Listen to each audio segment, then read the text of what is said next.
Selamat datang di pembelajaran sosiologi untuk kelas 12 peminatan ilmu sosial. Baik, bersama saya Emmanuel Orasi Prabowo. Kalau pada pertemuan sebelumnya di bagian 1 kita membahas tentang pengertian modernisasi. Ada ciri-ciri, ada syarat, kemudian ada gejala-gejala modernisasi. Untuk bagian kedua ini kita akan mempelajari lagi, kita akan menganalisis lagi tentang apa itu globalisasi dan nanti apa hubungannya dengan perubahan komunitas lokal. Dan tentu saja yang terakhir kita akan membahas tentang westernisasi. Oke, lanjut ke slide berikutnya. Apa pengertian globalisasi? Oke, pengertiannya globalisasi adalah sebuah sistem ekonomi dan budaya global yang membuat manusia di seluruh dunia menjadi sebuah masyarakat yang tunggal atau global. Ya. Jadi intinya globalisasi itu semacam menyatukan masyarakat di seluruh dunia seakan-akan bahwa waktu dan tempat itu jadi satu. Ya, sehingga menjadi masyarakat yang satu atau tunggal atau masyarakat yang global dengan dibuktikan perkembangan teknologi saat ini dengan munculnya media sosial itu yang menyebabkan manusia itu, masyarakat di dunia itu seakan-akan menjadi masyarakat yang tunggal atau global. Oke, kita lanjut slide berikutnya. Hubungan globalisasi dengan modernisasi. Lalu apa sebenarnya hubungan modernisasi dan globalisasi itu? Jadi awalnya jelas bahwa modernisasi itu yang memulai globalisasi. Modernisasi menjadikan masyarakat lebih maju baik dalam bidang pendidikan, ekonomi maupun teknologi. Nah, yang terpenting dalam hal ini adalah teknologi. Dengan adanya teknologi, komunikasi dan transformasi berkembang pesat. Dengannya, pergerakan informasi lebih mudah dan cepat. Nah, perubahan tersebut berdampak pada hubungan antar negara satu dengan lainnya, seolah tidak terdapat batas lagi. Nah, disinilah sehingga muncullah globalisasi, seakan-akan masyarakat di seluruh dunia itu disatukan ya, dengan perkembangan teknologi. Kita lihat saja masuknya kebudayaan asing ke Indonesia, ya, seperti kebudayaan Barat, kebudayaan Korea mungkin yang kalian kenal, kebudayaan Jepang, Cina, dan lain-lain itu seakan-akan masuk ke negara kita itu tidak ada batasnya atau tidak ada yang membatasi. Nah, itulah yang disebut globalisasi. Oke, kita lanjutkan slide berikutnya. Ciri-ciri globalisasi. Ada beberapa ciri yang menunjukkan bahwa itu bentuk globalisasi. Yang pertama adalah perubahan dalam konsep ruang dan waktu. Jelas, globalisasi itu merubah konsep ruang dan waktu. Jadi ruang yang ada di masyarakat itu semakin menyempit, seakan-akan menyempit. Bahwa Amerika dan Indonesia itu terasa dekat ya, dengan adanya globalisasi. Dan waktu pun seakan-akan sama. Saat kita menelpon orang yang ada di Amerika misalnya, nah itu serasa waktu itu sama antara Amerika dengan Indonesia. Padahal buktinya beda ya. Kalau saat ini malam bisa jadi di Amerika itu siang. Nah, perbedaannya seperti itu. Nah, ini yang menjadi ciri globalisasi yang pertama. Oke, yang kedua, pasar dan produksi ekonomi di negara-negara yang berbeda itu menjadi saling bergantung. Ya. Karena negara itu bebas masuk ya, kemanapun menyebarkan budayanya, ya, kemudian ekonominya, akhirnya beberapa negara itu saling bergantung, saling membutuhkan. Ya. Oke. Lalu yang ketiga, terjadi peningkatan interaksi kultural. Nah, ini jelas ya, melalui perkembangan media massa, terutama televisi, musik, dan transmisi berita dan olahraga internasional. Yang terpenting dalam ini adalah internet untuk saat ini ya. Jadi peningkatan interaksi kultural dalam hal ini adalah munculnya budaya-budaya itu yang seolah-olah terjadi akulturasi ya, budaya antar satu dengan yang lain menyatu. Nah, inilah terjadi interaksi kultural. Sehingga bisa jadi kalau budaya asing yang masuk, budaya kita seolah-olah akan ditinggalkan. Sebenarnya tidak. Ya, bagaimana cara kita menghadapi budaya asing yang masuk itu. Lalu yang keempat, meningkatnya masalah bersama. Nah, contohnya dalam hal ini seperti masalah ekonomi, krisis global. Ya. Beberapa krisis yang terjadi satu dekade ini, ya, krisis ekonomi itu sangat terasa sekali. Ya, terutama krisis ekonomi. lalu satu negara kena, yang lain juga ikut kena. Harga minyak dunia anjlok, maka ekonomi dunia juga akan mengalami perubahan, ya seperti itu. Lalu yang kedua, yang jelas adalah masalah lingkungan. Globalisasi sangat berpengaruh terhadap lingkungan, ya. Perkembangan teknologi itu yang membuat munculnya negara-negara besar, negara-negara modern itu menciptakan masalah polusi terutama, ya, sehingga akhirnya menciptakan pemanasan global, atau meningkatnya suhu di beberapa negara. Gitu. Akhirnya terjadi perubahan cuaca, ya, seperti di Indonesia saat musim kemarau pun terjadi hujan. Oke, yang ketiga adalah permasalahan yang lazim lainnya, seperti peningkatan penyakit, ya, ada AIDS, flu babi, flu burung, perdagangan obat-obatan terlarang, bahkan terorisme internasional dan lain-lain. Yang saat ini mungkin kita bisa rasakan seperti munculnya wabah virus COVID-19 yang awalnya berkembang di Tiongkok, kemudian berkembang sampai ke Indonesia, bahkan sekarang sudah sampai ke seluruh dunia, Amerika, Eropa, ya, Asia, hampir semuanya negara kena, ya, seperti itu. Nah, ini juga bagian dari ciri-ciri globalisasi. Oke, kita lanjutkan. Ini contohnya peningkatan interaksi kultural. Nah, di Indonesia, gaya berpakaian, kemudian budaya, ini orang-orang Korea, ya. Ini dicontoh oleh orang-orang Indonesia, seperti itu. Kemudian ini krisis ekonomi terjadi, ya, di seluruh dunia, akhirnya masuk ke Indonesia.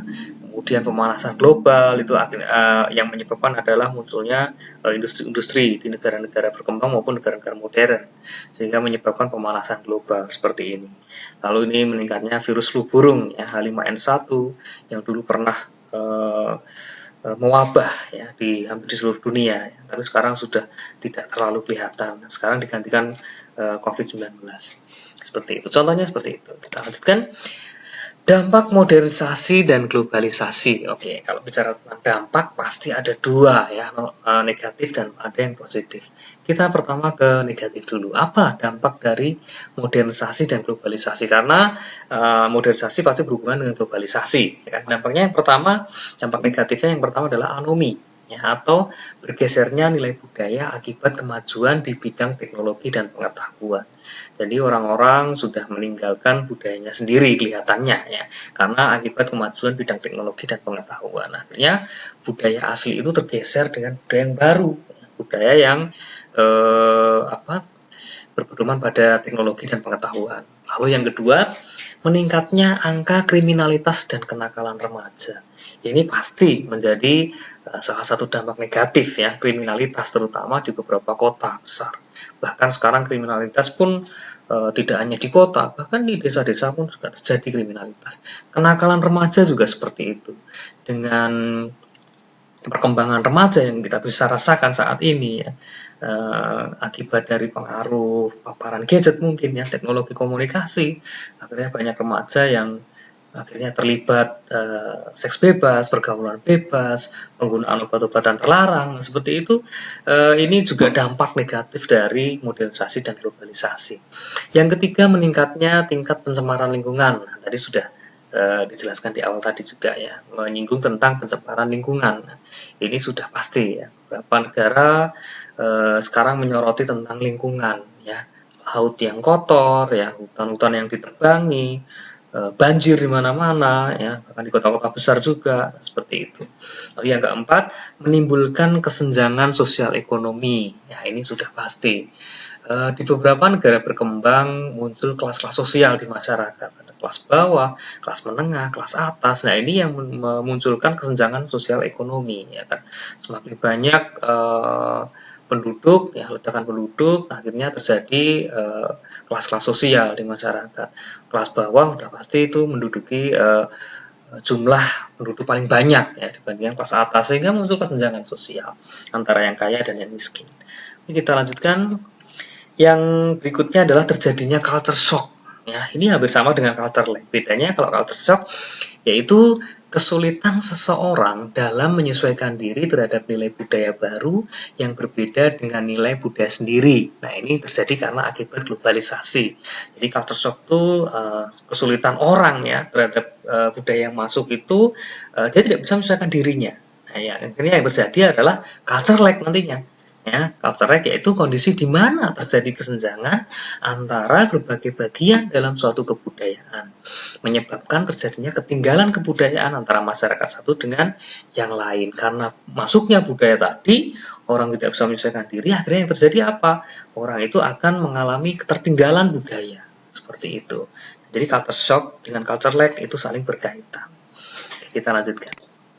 Contohnya ini ya, dampak negatif ya, perdagangan obat-obatan terlarang, kemudian perdagangan senjata ilegal ya, seperti ini, ada heroin, kokain, bahkan ganja juga itu sudah menjadi perdagangan internasional ya, yang menjadi dampak negatif dari modernisasi dan globalisasi. Oke, seperti ini ya, naiknya tingkat kriminalitas di kota-kota besar ya. Kemudian kenakalan remaja, kalau kalian bisa lihat di sini ya. Dulu anak-anak remaja tidak seperti ini. Mungkin sekarang sudah banyak anak-anak remaja yang menggunakan obat-obatan terlarang ya, minum-minuman keras seperti itu. Nah, ini kalian harus menghindari. Lalu terjadinya pencemaran lingkungan ya, banjir ya, yang kita rasakan setiap hujan, musim hujan datang itu pasti terjadi banjir di kota besar. Oke, kita lanjutkan berikutnya. Yang berikutnya masih dampak negatif dari modernisasi dan globalisasi, yaitu memudarnya budaya dan jati diri bangsa. Nah, apa artinya? Karena budaya asing itu masuk ya, yang menjadi dampak negatif sudah jelas yang sudah kita rasakan, budaya sendiri kita tinggalkan. Nah, ini akhirnya budaya kita, jati diri kita pudar ya, atau tidak kelihatan lagi ya. Karena apa? Ada beberapa hal yang mempengaruhi memudarnya budaya dan jati diri bangsa. Ada 5. Yang pertama adalah sikap konsumerisme, yaitu proses konsumsi atau pemakaian barang-barang hasil produksi secara berlebihan. Ya kan? Kita mengkonsumsi barang-barang, mengkonsumsi bukan berarti makan ya, tapi menggunakan barang itu kita pakai secara berlebihan. Oke, yang kedua adalah westernisasi. Nanti ada di subbab yang terakhir akan kita bahas lebih lanjut. Westernisasi adalah sikap kebarat-baratan, yaitu meniru sikap orang barat dari apa saja, perilakunya, tutur katanya, sikapnya, bahkan barang-barangnya yang kita pakai, pakaiannya, dan lain-lain. Lalu yang ketiga adalah sekulerisme, yaitu pergerakan menuju pemisahan antara agama dan hal duniawi. Nah, ini juga salah satu yang membuat jati diri bangsa kita pudar ya, yaitu sekulerisme, memisahkan antara agama dan hal-hal duniawi. Padahal pada hakikatnya semua warga Indonesia itu kan warga yang mempunyai agama ya. Tetapi kalau sekulerisme ini sudah masuk, agama itu akan memisahkan, sekulerisme itu akan memisahkan agama dan hal duniawi. Padahal ini agama harus tetap ya menjadi pegangan kita. Lalu yang keempat adalah sikap materialistis, yaitu sikap yang berorientasi pada harta dan kekayaan semata. Ya. Jadi orang-orang mementingkan materi, ya, mementingkan harta kekayaan daripada menghargai atau menghormati harga hidup orang lain. Ya, yang terjadi seperti itu. Lalu yang kelima adalah sikap hedonisme, yaitu pandangan hidup yang menganggap bahwa orang akan menjadi bahagia dengan mencari kebahagiaan yang sebanyak mungkin ya. Itu bisa dengan materialistis, konsumerisme ya, akhirnya terjadi hedonisme ya, mencari kebahagiaan yang sebanyak-banyaknya, membeli barang, mengkonsumsi barang, atau berpesta dan lain-lain. Oke, kita lanjutkan slide berikutnya, contohnya ini ya tadi ya, ada culture shock, culture lag ya, terjadi kan seperti ini, kemiskinan ya, atau perbedaan ya, ini kesenjangan sosial ya. Oke, terjadi culture shock ya, orang kaget dengan budaya, misalnya ini komputer nggak bisa memakai komputer, akhirnya terjadi culture lag, ketinggalan budaya ya, seperti gambar di bawah ini. Lalu munculnya konsumerisme, nah seperti itu. Slide berikutnya, kalau tadi sudah kita bahas dampak negatif, sekarang kita ke dampak positif. Ya. Yang pertama, dampak positifnya adalah masuknya nilai-nilai positif. Ya. Sebenarnya tidak hanya negatif saja ya, modernisasi dan globalisasi ada positifnya ini, yaitu nilai-nilai positif. Apa saja yang bisa kita ambil dari budaya-budaya asing masuk ke Indonesia? Nilai-nilai positif apa? Yang pertama adalah disiplin, jelas ya. Lalu etos kerja yang baik ya. Lalu yang ketiga, pentingnya pendidikan. Nah, seperti itu. Jadi seperti disiplin, etos kerja, dan pentingnya pendidikan itu sebenarnya adalah budaya-budaya asing yang dipelajari di Indonesia. Ya ini hal positif yang baik yang bisa kita petik ya. Yang kedua adalah mempercepat proses pembangunan karena perkembangan iptek. Nah, ini jelas yang kita rasakan. Dengan budaya asing yang masuk, maka kita mempelajari budaya asing itu. Yang bisa kita rasakan apa? Ya kita sekarang kan menikmati pembangunan ya iptek ya kan. Misalnya di Jakarta ya, pembangunan MRT, pembangunan tol, pembangunan fasilitas publik ya kan. Seperti ini di Jogja sebentar lagi akan dibangun KRL seperti itu. Ya, yang ketiga, menumbuhkan dinamika terbuka dan tanggap terhadap unsur-unsur pembaharuan. Nah, positifnya itu menumbuhkan dinamika terbuka, ya artinya orang bebas untuk mengekspresikan kreativitas, inovasi, lalu orang tanggap terhadap unsur-unsur perubahan. Ini salah satu dampak positifnya. Yang keempat, tercapainya kemajuan budaya bangsa. Bukan berarti masuknya budaya asing itu menggeser budaya asli, tidak. Tetapi kadang itu akan menjadi kemajuan budaya bangsa itu kita sendiri. Nah, dengan adanya globalisasi, maka kita membuka diri, makanya kita bisa mempromosikan budaya kita. Budaya Indonesia bisa dipromosikan ke Amerika, bahasa Indonesia bisa dipelajari di Cina, di Australia, di Eropa, dan lain-lain seperti itu. Lalu yang kelima, terakhir, meningkatnya sektor ekonomi, pendidikan, kesehatan, dan kualitas sumber daya manusia.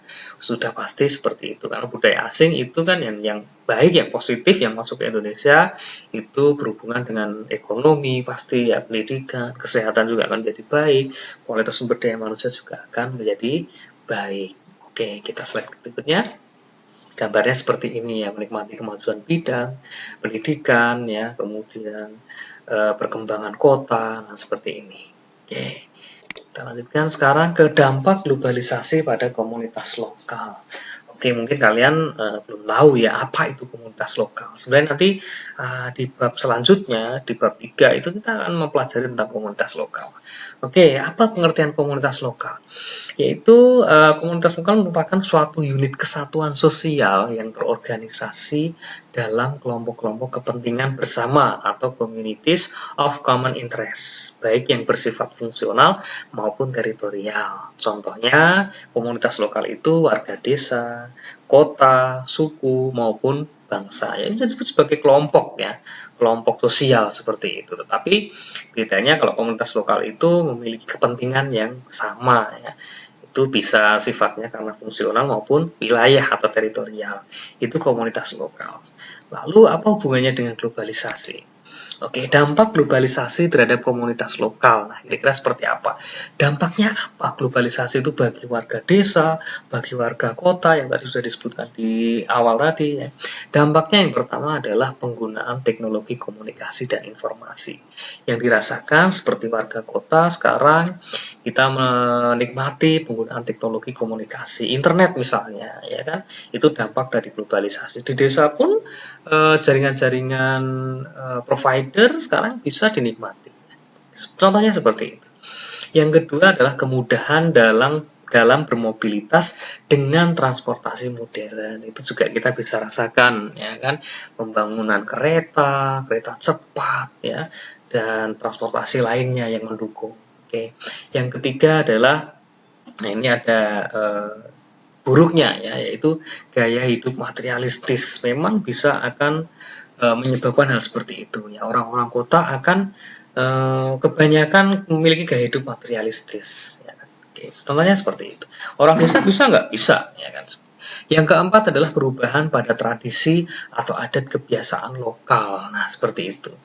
Ya, bisa dikatakan kehilangan jati diri bangsa itu juga salah satu dampak globalisasi terhadap komunitas lokal ya. Kalau kita tidak bisa menyaring, kalau kita tidak bisa mempersiapkan diri terhadap budaya asing yang masuk itu, yang terjadi kita akan kehilangan jati diri bangsa.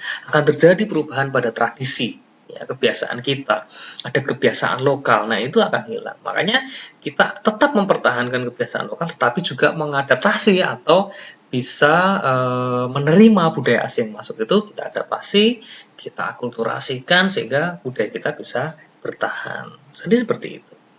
Oke, kita lanjutkan sekarang. Ini contohnya ya. dampak globalisasi terhadap komunitas lokal yang kita rasakan, ya, perkembangan internet, teknologi transportasi, ya, kemudian ya budaya-budaya asing itu ternyata bisa diakulturasikan. Contoh seperti perkawinan modern, ya, itu ternyata bisa digabungkan dengan tradisional. Gaya hidup materialistis seperti itu. Oke. Selanjutnya adalah bagian terakhir dari bab 2 ini, ya, yaitu westernisasi. Apa sih westernisasi itu? Kalau kita mendengar kata westernisasi, ya, berasal dari kata western, ya, tadi sudah dijelaskan sudah di awal. Western itu barat, ya, artinya semua hal yang dipelajari dari kebudayaan barat, ya. Kita lihat pengertiannya. Pengertiannya adalah proses di mana masyarakat mengadopsi budaya barat dalam berbagai bidang. Ya, contohnya, apa saja sih yang bisa dipelajari dari barat itu? Industri, teknologi, hukum, politik, ya, termasuk politik juga. Politik kita pun mulai dari barat. Bahkan hukum-hukum di Indonesia itu juga dari barat, peninggalan Belanda, ya. Ekonomi, ya, sistem ekonomi kita, ya. Pasar itu juga dari barat sebenarnya. Lalu gaya hidup kita, ya, makanan, ya, yang kita makan sehari-hari, mungkin kecuali nasi, ya, nasi bukan dari barat. Pakaian yang kita pakai pun saat ini, kalau kalian pakai pakaian yang ada kancingnya itu atau ada kerahnya, itu sebenarnya pakaian model barat. Bahasa yang beberapa bahasa asing yang kemudian diserap ke bahasa Indonesia masuk ke KBBI itu beberapa ada dari bahasa barat, seperti itu. Agama pun juga, ya, agama kalian misalnya, nah, itu berasal dari barat. Lalu filsafat, ya, ajaran-ajaran filsafat itu juga dari barat, jelas. Dan nilai-nilai yang ada di masyarakat, meskipun tidak bisa kita rasakan, ya, tetapi beberapa nilai seperti disiplin dan lain-lain, etos kerja itu kan sebenarnya juga ajaran dari barat. Oke, kita lanjutkan. Seperti ini contohnya, ya, gaya hidup, ya, tapi tidak semuanya positif, ya, ada negatifnya juga.